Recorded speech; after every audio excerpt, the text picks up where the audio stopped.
Hey guys, আজকে আমি একটা লুক প্লে করবো যেটা গানটা খুবই ট্রেন্ডিং এ চলছে। তো লাস্ট অব্দি দেখো আর বলো কোন গানটা ট্রেন্ডিং এ চলছে। Let's go. আমি আজকে যে লুকটা ক্রিয়েট করবো তার আমার জুয়েলারি ড্রেস কোনো কিছু কিন্তু অ্যাভেলেবেল নেই, কিন্তু তবুও আমি সেই লুকটাই ক্রিয়েট করবো, কারণ ট্রেন্ড তো ট্রেন্ডই হয়, তাই না বস? আমার ফেস এতটাই অয়েলি যে আমি ফেস যদি ভালো করে ক্লিন না করি আমার ফেসে কোনো মেকআপই বসবে না। তার জন্য আমি ভালো করে ফেসটাকে ক্লিন করে নিচ্ছি। হালকা করে একটু টোনার লাগিয়ে দিই, এবার একটা ময়শ্চারাইজার ক্রিম যেটা আমার ফেসটাকে, এবার একদমই হালকা করে একটু ফাউন্ডেশন অ্যাপ্লাই করে নেব। এবার এই ব্লেন্ডারটা দিয়ে আমি ভালো করে ব্লেন্ড করে নেব। এই লুকে না বেস মেকআপটা বেশি নেই বলে আমি হালকা করে ফাউন্ডেশন অ্যাপ্লাই করেই আমি পাউডারটা অ্যাপ্লাই করে নিই। পাউডার ব্লাশটা অ্যাপ্লাই করে নিই, বেশি একটা করা যাবে না। আমার মেকআপটা কমপ্লিট, কিন্তু আমি তো চোখে লেন্সই করিনি। এবার লেন্স করতে গেলেই হবে ঝামেলা, চোখ দিয়ে পুরো জল পড়বে।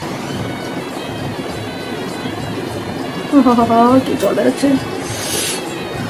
আমার লেন্স করা কমপ্লিট, চোখ দিয়ে জল বেরোচ্ছে।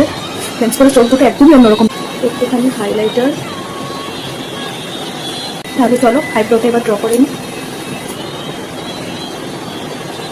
তাহলে এবার হবে আই মেকআপ, আর আই মেকআপটা খুব সুন্দর করে করতে হবে। তাহলে চলো আই মেকআপটা শুরু করা যাক।